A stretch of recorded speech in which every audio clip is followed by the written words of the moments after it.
이제 멜리데에서 드디어 이제 바울이 로마에 오늘 입성하게 되는 본문을 다루고 있습니다. 근데 바울 일행이 잠깐 체류하고 있던 곳이 석 달 정도의 기간 동안에 멜리데라는 섬에 억류되어 있었는데, 이 기후 문제하고 로마로 가는 배가 없어서 석 달을 체류하게 됐습니다. 근데 이 멜리데라는 섬은 어떻게 보면 바울 일행이 원했던 곳도 아니고 원래 가고자 했던 그런 길목에 있던 곳도 아니고 전혀 엉뚱한 곳이었습니다. 그래서 여기 머무를 이유도 없고 별로 그렇게 의미가 없어 보이는데 우연찮게 이곳에 바울 일행이 배가 난파되면서 떨어졌단 말이에요. 그래서 3개월을 지내게 된 것이죠. 근데 지난 본문에서 우리가 잠깐 살펴본 것처럼 이곳의 추장 보디올이라는 사람, 이 사람의 부친이 질병을 앓고 있었는데 바울이 안수해주고 기도해주면서 그곳에 하나님의 능력이 나타나게 된 것이죠. 그러면서 이곳에 복음이 증거되게 된 것입니다. 그래서 역사적 사료에 의하면은 이 멜리데 섬이 하나님의 축복을 받아서 복음의 산지가 되었다라는 것을 증거하는 그런 것들이 이제 나오는데, 이 추장, 이 보디올이라는 사람, 이 사람이 이 멜리데 섬의 감독이 되게 됩니다. 이후에 감독이 되게 되고, 심지어는 그리스도를 위해서 영광스럽게 핍박을 견디다가 순교회까지 이르는 그런 영광스러운 직책을 감당하게 됩니다. 그리고 실제로 거기에 기독교가 정착했었다라는 그것을 증거하는 그런 역사적 사료들이 나오는데, 이 카타콤이라 그래서 이 핍박을 피해서 무덤에서 예배드렸던 기독교 공동체가 예배드렸던 그런 흔적이 이 멜리데 섬에서 이제 발견되기도 한 것입니다. 그러니까 여러분, 우연 같지만 우연은 없고 참 의미 없이 지나가는 삶의 한 자락 같은데, 거기에다가 복음의 씨앗을 뿌린 것도 하나님은 귀히 여기시고 사용하신다라는 것, 그리고 그게 우연 같지만 하나님의 계획 가운데 하나님께서 그곳에 이르도록 그렇게 하나님께서 섭리하셨다라는 것을 이해할 때에 정말 우리가 만나고 그리고 발을 딛는 어느 것 하나 헛된 것이 없다, 그리고 헛된 만남이 없다라는 것을 우리가 다시 깨닫게 되는 것입니다. 여러분들이 지나가는 흔적마다 복음의 꽃씨가 뿌려지는 축복이 있게 되기를 바랍니다. 석 달을 체류했어요. 석 달을. 근데 하나님께서 로마로 가도록 허락하신 그런 길목인데도 불구하고 아무런 의미 없는 그런 석 달같이 보이는 기간이 지나가게 된 것입니다. 석 달 후에 이제 알렉산드리아에서 출발한 배를 타고 로마로 갈 수 있게 된 것이죠. 여러분, 우리 인생에 참 중요한 교훈을 여기서 배우게 됩니다. 무엇이냐면 우리 인생의 목적의식과 여유가 균형을 갖는 그런 삶의 지혜가 우리에게 필요하다라는 것이죠. 무엇이냐면 우리가 어떤 목적의식이 우리 하나의 우상이 돼서 오로지 성취하기 위해서 무언가를 달려갈 때에 가장 중요한 것을 잃어버릴 수도 있다라는 것을 우리가 깨닫기 원하는 것입니다. 그래서 여러분, 우리 삶에 진짜 중요한 것이 무엇이냐? 하나님이 열어주시는 기회는 우리가 늘 삶을 살아갈 때에 분명한 목적의식, 한순간도 로마를 잃어버려서는 안 돼요. 내가 로마를 향해서 부름받았지, 잃어버려서는 안 되지만 내가 막 닥달한다 그래서 지금 로마에 갈 수 있는 게 아니에요. 문이 열려야 되는 거예요. 하나님께서 열어주시는 그 기간 동안에는 스스로 닥달하고 자기를 보챈다 그래서 그런 일이 일어나는 것이 아니라 그 기간이 차야 된단 말이죠. 그러니까 우리가 삶의 지혜를 배우는 것은 우리가 목적의식을 잃지 않으면서도 삶의 어떤 하나님과의 그런 어떤 목적의 성취만을 위해서 주구장창 달려가는 것보다 모든 삶의 한 걸음 한 걸음마다 하나님과 동행하는 그것이 훨씬 더 중요하다라는 것을 알 필요가 있는 것입니다. 굉장히 중요한 줄 알고 중요한 일인 줄 알고 기도에도 빠지고 예배도 빠지고 그렇게 일을 붙잡고 이거 잘 되면 뭔가 내 인생에 큰 도움이 될 것 같다라고 해서 매진했는데 오랜 시간에 지나고 보니까 사실은 그것이 내 인생에 유익하게 작용한 것이 아무것도 없었다라는 것을 발견하게 되는 일이 너무 많은 거예요. 그리고 결국 그걸 통해서 하나님과 멀어지기만 하고 결국 영적으로 가난해지고 빈털터리가 된 내 자신을 발견하는 것, 그것이 얼마나 불행인지를 깨달아야 되는 것이죠. 여러분, 너무 어떤 성취에 붙들려 살아가는 일, 그렇게 집착했던 일들을 잠시 내려놓고 목적의식은 반드시 갖되 그 모든 목적의식조차도 하나님께 내려놓고 하나님의 길을 구하며 하나님께서 열어주시는 길로 걸어가는 것이 가장 확실하고 복된 인생을 믿으시기 바랍니다. 그것이 삶의 지혜입니다. 오늘 본문 사실 여러분들하고 잠시 제가 좀 나누기를 원하는 것은, 오늘 본문은 사실은 읽고 그냥 쓱 지나갈 수 있는 본문을 가지고 하나의 그 막간을 이용해서 제가 우리 그리스도인들의 삶에 꼭 필요한 주제를 한 가지를 좀 다루려고 합니다. 잠깐 그것을 짚고 넘어가려고 하는데, 문화에 대한 거예요. 문화. 우리 그리스도인들이 세상 문화 속에서 어떤 마음을 가지고 살아야 하는가. 11절을 보십시오. 석 달 후에 우리가 그 섬에서 겨울을 난 알렉산드리아 배를 타고 떠나니 그 배의 머리 장식은 디오스구로라. 자, 그 배의 머리 장식은 디오스구로라. 그 배 머리에 보면은 왜 그 배 이름이 써 있지 않습니까? 그 배의 표기, 그 배의 정체성을 의미하는 표기. 그것 이름이 디오스구로라고 써 있던 것입니다. 이 디오스구로가 무엇이냐면 그리스 신화에 나오는 신의 이름입니다. 쌍둥이 형제라는 뜻을 가지고 있어요. 제우스 신의 쌍둥이 아들인데 카스토르와 폴룩스라는 이 쌍둥이 신의 이름을 새겨놓은 것이 디오스구로였습니다. 자, 이 대목을 왜 말씀드리냐면 이게 굉장히 우리 그리스도인들의 삶 가운데 상당히 유익한 인사이트를 제공합니다. 왜냐하면 옛날 제 제자 가운데 미국으로 유학 갔던 자매가 어느 날 페이스북으로 저한테 질문을 해왔어요. 목사님, 그 스타벅스의 그 표기가 그게 헬라 여신의 그 상징이라 그러던데 우리 그리스도인들이 스타벅스에 가는 것이 옳습니까? 아닙니까?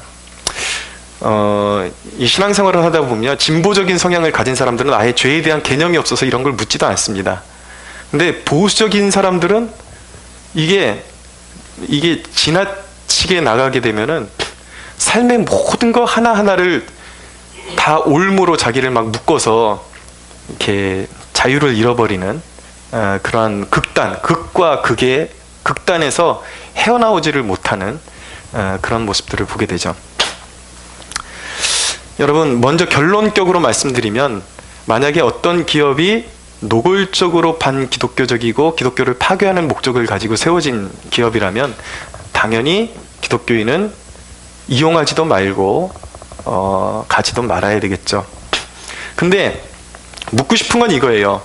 우리 그리스도인들이 과연, 자, 조금 파보다 보니까 여기는 뭐 동성애 그 기업으로 돈이 지출된다더라, 어디에는 무슨 상징이 이렇다더라, 어디는 보니까, 근데 여러분 이게요 그렇게 만만한 주제가 아닙니다.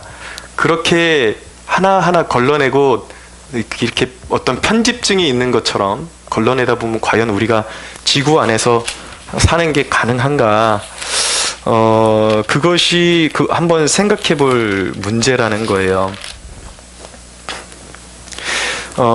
바울이 고린도전서 5장 9절 10절에 보면 이런 말씀이 있거든요. 내가 너희에게 쓴 편지에 음행하는 자들을 사귀지 말라 하였거니와, 이 말은 이 세상에 음행하는 자들이나 탐하는 자들이나 속여 빼앗는 자들이나 우상 숭배하는 자들을 도무지 사귀지 말라 하는 것이니 만일 그리하면 너희가 세상 밖으로 나가야 할 것이니라. 우리가 친구 사귀는데 이 사람 보니 막 우상 숭배자인 거 다 캐내고 사귀어야 되고, 사업하는데 그 사람 보니까 집에 부적 붙여 있으니까 부정하다고 안 사귀고, 그런 식으로 세상을 살면은 사도 바울이 말하는 거예요. 세상 밖으로 나가야 된다, 너희가. 세상에 그런 곳은 존재하지 않는다라는 것이죠. 우리는 이나저나 어디서 살아야 되냐면 이 세상 안에 살아야 되는 것입니다. 그걸 인정해야 되는 것이죠. 그럼 문화의 의미가 무엇이냐? 문화가 어떻게 발생했는지를 먼저 이렇게 우리가 알 필요가 있어요. 원래 문화라는 것이 어떻게 발생하고 누구에 의해서 본격적으로 그렇게 발전하게 되었는가? 성경에 보면요, 창세기 4장 보면은 4장 20절에 보면은 이제 가인의 그 후예들에 관한 족보들이 나오면서, 아단은 야발을 낳았으니 그는 장막에 거주하며 가축 치는 자의 조상이 되었고, 그의 아우의 이름은 유발이니 그는 수금과 퉁소를 잡는 모든 자의 조상이 되었으며, 신라는 두발가인을 낳았으니 그는 구리와 쇠로 여러 가지 기구를 만드는 자요 두발가인의 누이는 나아마였더라 라고 말씀하고 있습니다. 무슨 얘기냐면 세속 문화 자체가 가인의 후예들을 통해서 계속 발전이 되어 온 거예요. 그러니까 무슨 상업, 뭐 요식업, 여러분들 그런 거 다 따지고 먹는데, 여러분들 음식 만들어준 사람이 지갑에 부적 꽂고 다니면 안 먹을 거냐고요. 철강, 그다음 음악, 예술, 이런 모든 그 세속 문화라고 이름 특정 지을 수 있는 문화라는 이런 것들이 다 사실은 가인의 후예들을 통해서 본격적으로 이렇게 발전되기 시작되었다라는 것입니다. 근데 우리가 문화를 대할 때에 우리 그리스도인들이 기억해야 하는 사실은 무엇이냐면, 이 안에 살아야 되고 이용해야 되는데, 근데 마치 그런 어떤 문화적인 콘텐츠를 이용하면서 그것이 나의 가치인 것 마냥 문화에 도취되어 있는 것, 예를 들어서 이름 있는 카페에 앉아 있을 때 나의 존재감을 느낀다든지, 어떤 이름 있는 옷을 입어야만 나의 존재감을 느낀다든지, 이것은 허영인 것입니다. 이것은 그리스도인이 세상 문화에 도취돼 가지고 거기서 나의 가치관을 찾으려는 것은 결코 성경적이라고 말할 수가 없어요. 근데 여기서 균형을 또 잘 잡아야 되는 것이 무엇이냐? 그럼 그리스도인들은 메이커 같은 거는 사용하면 안 되는 것이냐? 근데 그게 아니라는 것이죠. 왜냐하면 그게 필요에 의해서 좋은 제품을 사용하는 것과 그냥 그 어떤 가치 있고 고가의 상품에서 내 가치를 찾는 거는 개념이 다른 것입니다. 왜냐하면 여러분, 교회 안에서 예배 드리는데도요, 이런 스피커 하나도 이 잘 만드는 회사 거를 사용하지 않으면 도저히 사용할 수가 없어요. 잡음이 너무 심하고 가치가 나가지 않기 때문에, 그렇기 때문에 항상 검증된 메이커를 통해서 가치 있는 물건을 사려고 하죠. 그거는 옳은 거예요. 옳은 것인데,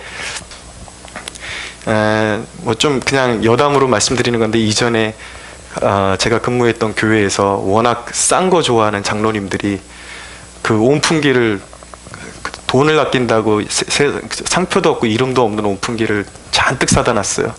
그랬더니 몇 대가 갑자기 두두두두 고장나니까 어떻게 되냐면, 이거 AS를 맡게 됐는데 AS를 받아주는 데가 없는 거예요.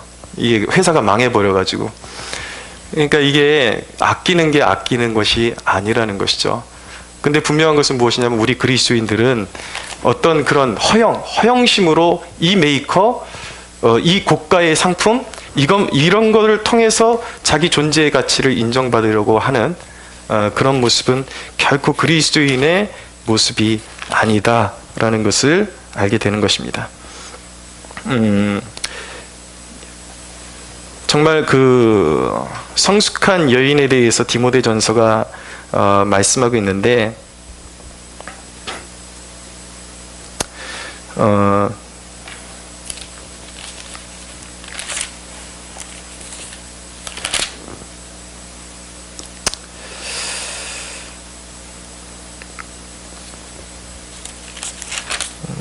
제가 이거를 집어넣고, 네, 구절을 잘못 선택했나 봐요. 디모데전서 2장 9절에서 이제 10절을 읽어드릴게요. 또 이와 같이 여자들도 단정하게 옷을 입으며 소박함과 정절로서 자기를 단장하고 따은 머리와 금이나 진주나 값진 옷으로 하지 말고 오직 선행으로 하기를 원하노라. 이것이 하나님을 경외한다 하는 자들에게 마땅한 것이니라 라고 말씀하고 있습니다. 이 여자들에게만 해당되는 이야기는 아니죠. 세상의 것들을 통해서 자기의 가치를 찾으려는 것이 아니라 우리 그리스도인들의 과제는 우리의 내면이 변화받는 것을 추구해야 된다라는 거예요. 그래서 내가 가진 것으로 나의 존재감을 나타내려고 하기 전에 선행으로서 내 것을 나누는 삶을 통해서 하나님께 인정받으려고 해야 된다라는 것이 바로 그리스도인의 삶이라는 것입니다. 할렐루야. 여러분, 우리가 근데 세상의 그 문화에서 오는 그 폐단을 우리가 차단을 하고 우리를 잘 보존하려고 그러면 두 가지가 필요합니다. 하나는 무엇이냐면 영적인 분별력이고, 예, 하나는 뭐냐면 절제예요. 절제. 그러니까 우리가 분별이 필요해요. 뭐냐면 어떤 컨텐츠나 어떤 장소에 가는 것, 이런 것들이 정말 우리가 가지 말아야 될 것이냐, 우리 그리스도인으로서 진짜 손대지 말아야 될 것이냐, 이것을 판단하고, 또 어떤 것은 이것이 세상 안에 있는 것이지만 우리가 잘 활용해야 될 것인지 완전히 버려야 될 것인지를 분별할 수 있는 분별력이 우리에게 필요한 것이죠. 또 하나는 무엇이냐면 절제라는 거예요. 막 어떤 결벽증이 있는 사람처럼 그렇게 행동할 필요는 없다라는 것입니다. 세상에 있는 모든 것을 우리는 자유롭게 행하고 그것을 이용할 수 있는 영적인 권위가 그리스도인에게 있다라는 것을 아셔야 돼요. 근데 억지가 아니라 필요 없는 건데 굳이 양심의 가책까지 느끼면서 갈 필요는 없다라는 것이죠. 필요 없는 것은 안 하면 되는 거예요. 사람마다 가치관이 다를 수가 있는 것이죠. 스타벅스가 너무 진짜 그 마음의 양심이 나는 편하지 않다, 그러면 가지 않으면 되는 거예요. 근데 사람들하고 약속을 잡았는데 내가 아닌 누군가가 또 약속을 잡았는데 스타벅스에서 약속을 잡았어요. 그럼 그걸 막 마음을 쩔쩔매면서 그 안에 들어가서 있을 필요가 있냐? 절대 그럴 필요가 없다라는 것입니다. 그냥 들어가서 볼일 보면 되는 거예요. 거기에 지나치게 너무 그것을 의미를 부여할 필요가 없다라는 것이죠. 그러나 자기가 약속을 잡을 때는 그럼 자기가 마음에 편한 곳에, 거리낌이 없는 곳에 약속을 잡으면 된다라는 것입니다. 근데 절제라는 것은요, 정말 제가 이 말씀을 드리는 게 약간 두려운 게 무엇이냐면, 사람에 따라서 이렇게 약간 유두리를 두면 반드시 악용하는 사람들이 있습니다. 무엇을 해도 괜찮구나, 그게 아니라는 것이죠. 아닌 건 아니라는 거예요. 왜냐하면 우리의 마음을 하나님께서 달아보고 계시기 때문에, 하나님이 우리 중심을 보시기 때문에 어떤 마음으로 그것을 선택하고 그것을 사용하고 먹었는지 하나님은 아신단 말이에요. 속일 수 없다라는 것입니다. 하나님 앞에서 여러분들이 정직한 마음을 가지고 선택하라는 말이에요. 할렐루야. 근데 아닌 건 아니라는 것이죠. 무엇이냐면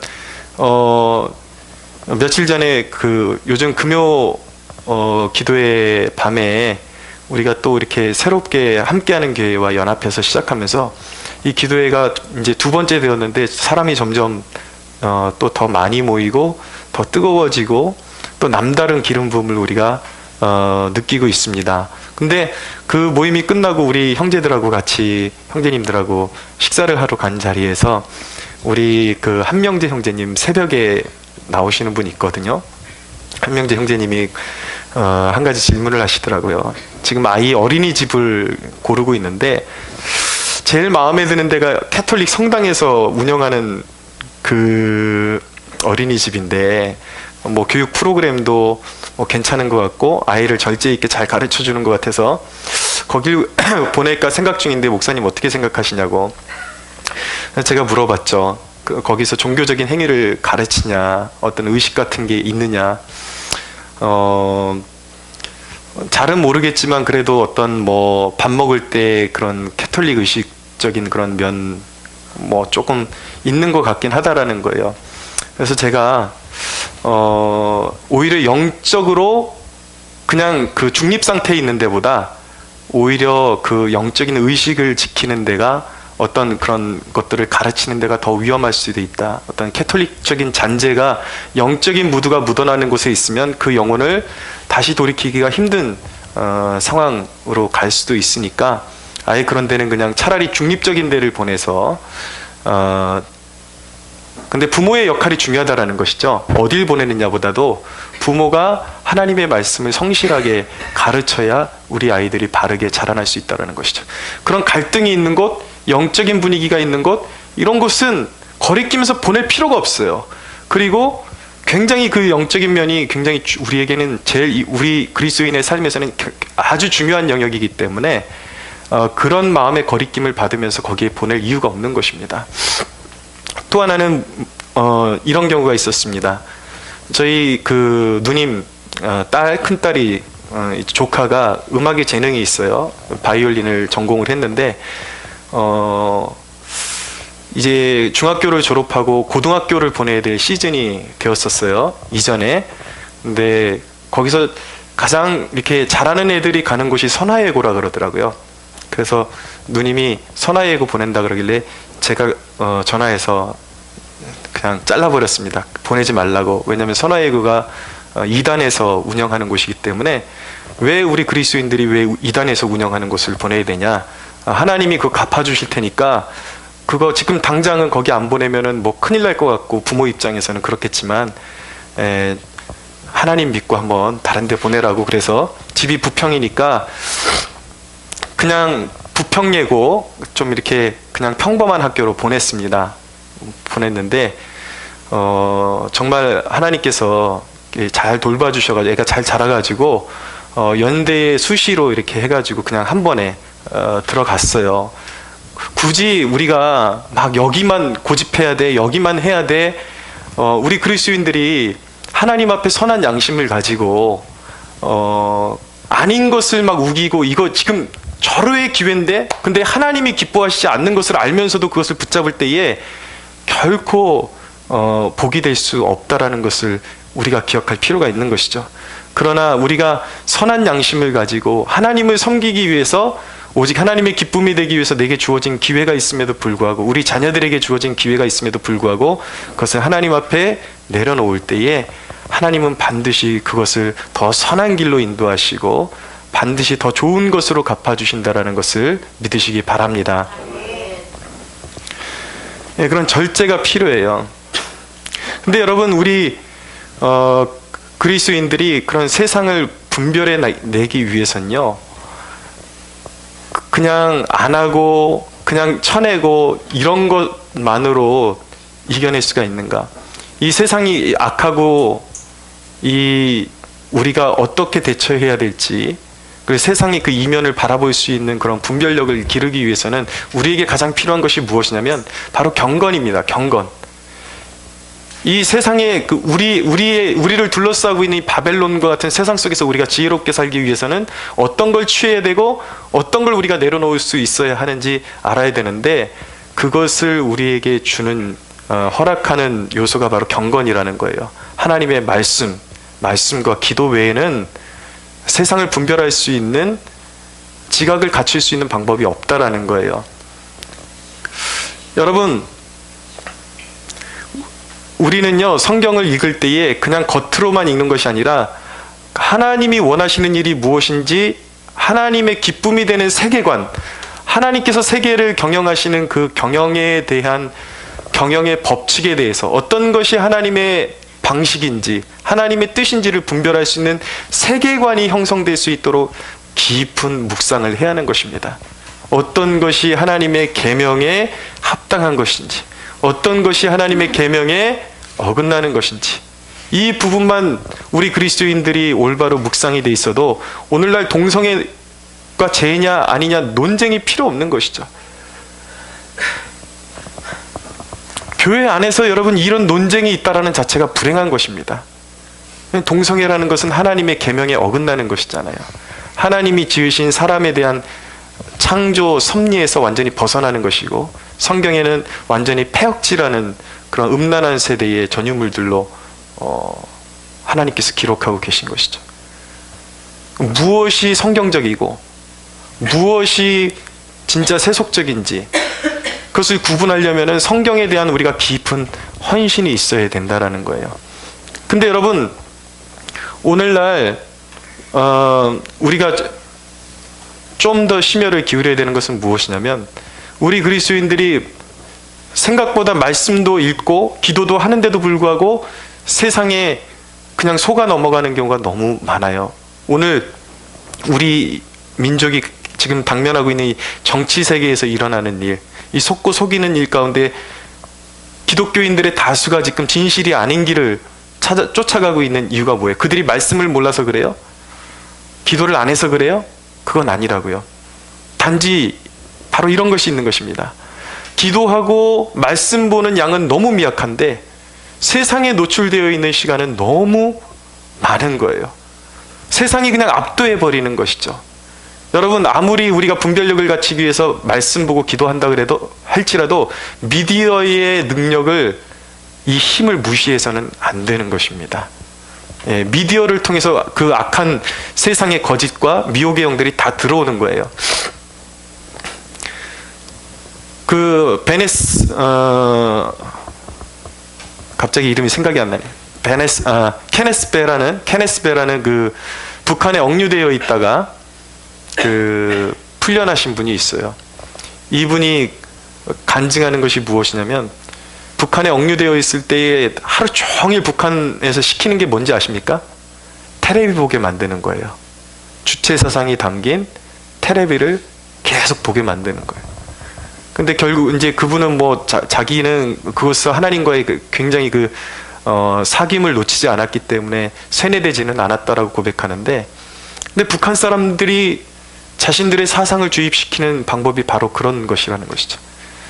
오늘날 수많은 사람들이, 기독교인들이 그러한 언론에 속수무책으로 노출되어 있으면서 참이 거짓이 되어 있고 거짓이 참이 되어 있는 이런 지금 세상을 살아가고 있단 말이에요. 그러니까 성경을 봐도 세상이 구별되지를 않아요. 그러니까 여러분, 우리 그리스도인들이 세상을 더욱더 지혜롭게 살아가려면 미디어의 양을 대폭 줄여야 하는 것입니다. 하나님의 말씀과 기도에 더 젖어 있고, 말씀이 온전한 내 삶의 기둥이 되고 표준이 돼서 세상을 바라볼 때에 비로소 세상이 거꾸러져 있는지 올바로 서 있는지 분별할 수 있는 지혜가 우리에게 주어진다라는 것을 기억하시기 바랍니다. 근데 여러분, 우리 그리스도인들의 과제가 무엇이냐면요, 그럼 우리가 방어적으로 문화에 대한 방어적인 그런 자세만 가질 것이 아니라 진취적이고 공격적인 자세를 가질 필요가 있다라는 거예요. 하나님의 가치, 이 기독교인들의 가치, 성경적인 가치가 인간의 살아가는 보편적인 가치 안에서 실현될 수 있도록 구현해내는 것이 저와 여러분들의 사명이라는 것을 기억해야 돼요. 우리 그리스도인들의 사명이 예수만 전하는 것이 사명이 아니라 그것이 제1의 원리죠. 중심 원리예요. 그러나 우리 그리스도인들의 책임은 무엇이냐면, 문화 속에서 선한 영향력을 끼치는 것이 우리 그리스도인들의 책임이라는 것을 꼭 기억하셔야만 하는 겁니다. 여러분, 문화랑 우리 그리스도인들이 얼마나 밀접한 관계를 갖고 있는지 눈뜰 수 있어야 돼요. 세상의 예술, 건축, 문화, 음악, 여러분, 이 모든 것이 최상의 퀄리티를 구가했을 때 정치에 이르기까지, 그 시절이 언젠지 아십니까?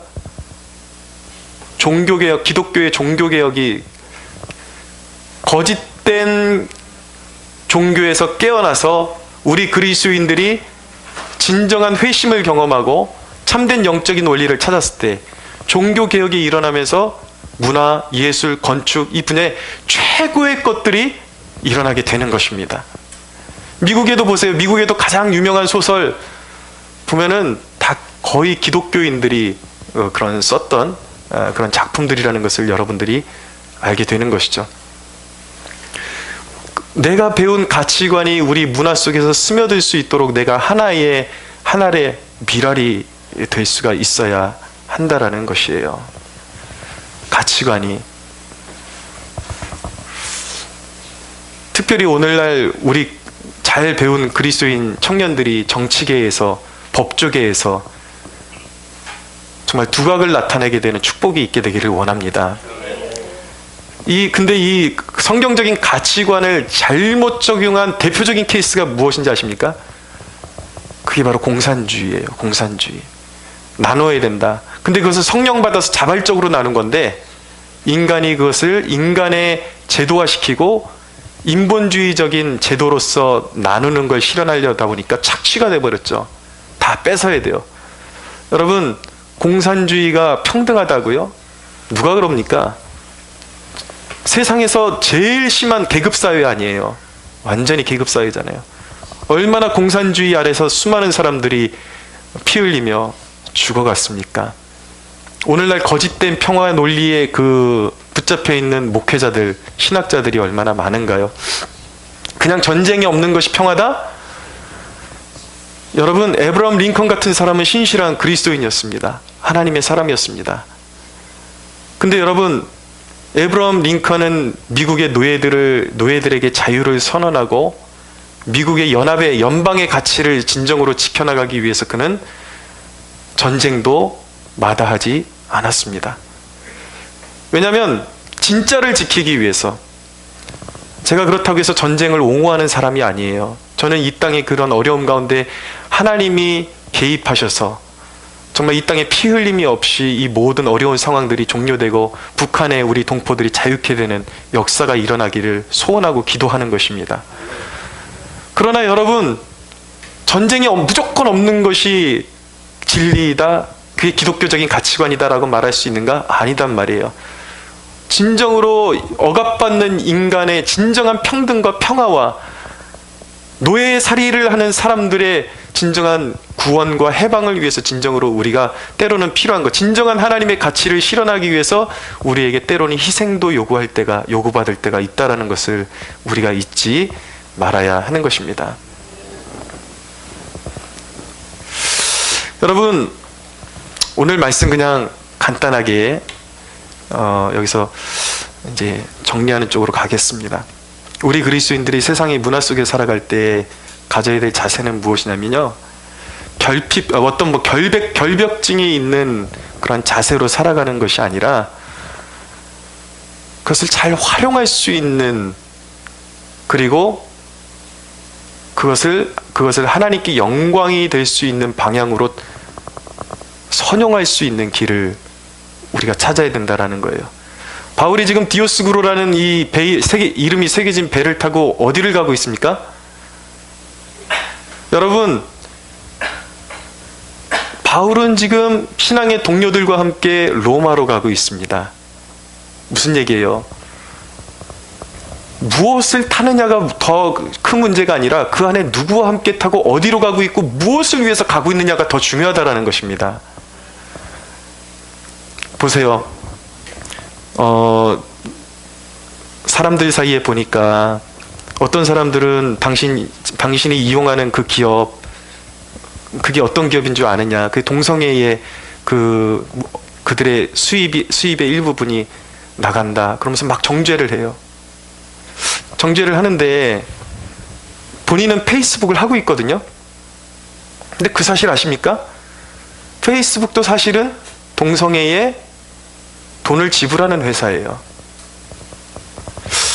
여러분, 구글, 페이스북, 나이키, 아디다스, 우리 인생에 허다한 기업들이 그런 가치관에서 자유로운 곳이 거의 없다라는 것을 우리가 다시 한번 새겨볼 필요가 있는 거예요. 근데 페이스북을 보자고요, 여러분. 페이스북이 부정적인 정보도 많이 거기서 공유되고 있지만 지금 세상의 불의와 거짓된 그런 기사들로 넘쳐나는 이 언론을 대체할 수 있는 방대한 정보가 어디에서 지금 흘러가고 있습니까? 페이스북으로 흘러가고 있어요. 이미 페이스북을 통해서 우리가 세상만 바라보고 있을 때, 그냥 메인 언론만 바라보고 있을 때 세상에 속아 넘어갈 수 있는 것들을 바로잡아주고 선회할 수 있는 기능을 페이스북에 하고 있단 말이에요. 그것을 선용하는 사람들이 있다라는 것입니다. 미국에도 우리나라랑 거의 상황이 비슷해서 진보 언론이 엄청 거짓말을 생산해냈죠. 지금도 계속 생산해내고 있고요. 좌파의 그 정치적 좌파의 특징이 무엇이냐면 거짓에 기반을 두고 정치를 한다라는 거예요. 그래서 좌파가 기독교 가치관과 정반대에 있다라는 것을 알아야 하는 것입니다. 그럼에도 불구하고 메인 언론들이 다 힐러리가 대통령이 될 것이다 그랬는데 트럼프가 뒤집고 대통령이 될 수 있었던 이유는 무엇입니까? 이 페이스북과 트위터를 적극적으로 활용했기 때문입니다. 중요한 건 뭐냐면 여러분, 우리 그리스도인들이 세상이 다 망가지고 있는데 뒤로 숨고 도망가기만 해서는 안 된다라는 거예요. 이 페이스북이라는 매체를 통해서 중요한 것은 무엇이냐면 이 디오스구로를 타고 누구와 함께 갈 것이냐, 어디로 갈 것이냐, 무엇을 할 것이냐가 중요하다라는 것, 이게 훨씬 중요하다라는 것을 깨닫는 지혜가 있게 되기를 축원합니다. 그래서 여러분, 하나님께서 우리에게 원래 주신 명령은 문화에 있어서 뒤로 숨으라는 것이 아니에요. 창세기 1장 28절에 보면 하나님께서 말씀하십니다. 하나님이 사람을 주시고 그들에게 복을 주시며 하나님이 그들에게 이르시되 생육하고 번성하여 땅에 충만하라. 땅을 정복하라. 바다의 물고기와 하늘의 새와 땅에 움직이는 모든 생물을 다스리라 하시니라. 통치하란 말입니다. 통치권을 회복하라는 말이에요. 할렐루야. 숨어서는 안 된다라는 거예요. 저는 오늘 마침 또 우리 정정희 형제 안 왔는데 그런 생각을 해봤습니다.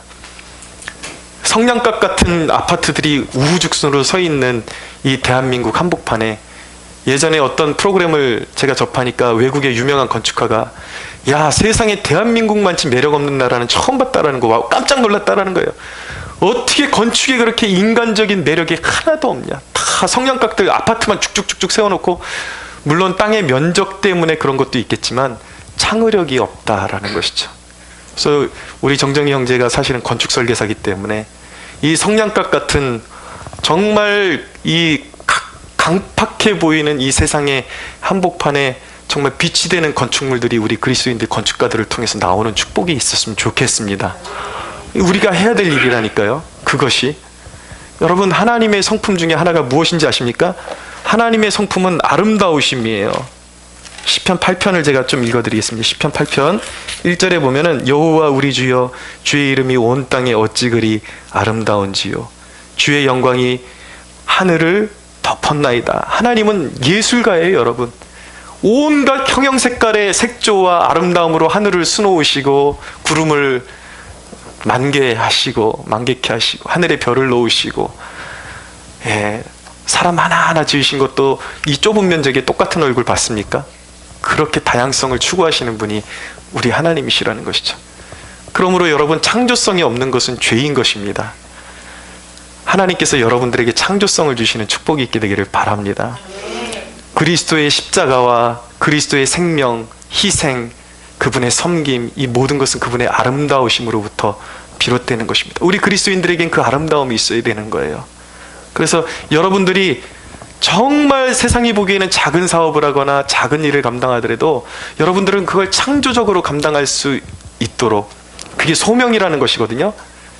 직업이 되었을 때는요, 북한은 직업도 나눠준다 그러더라고요. 그러니까 발전이 있어요.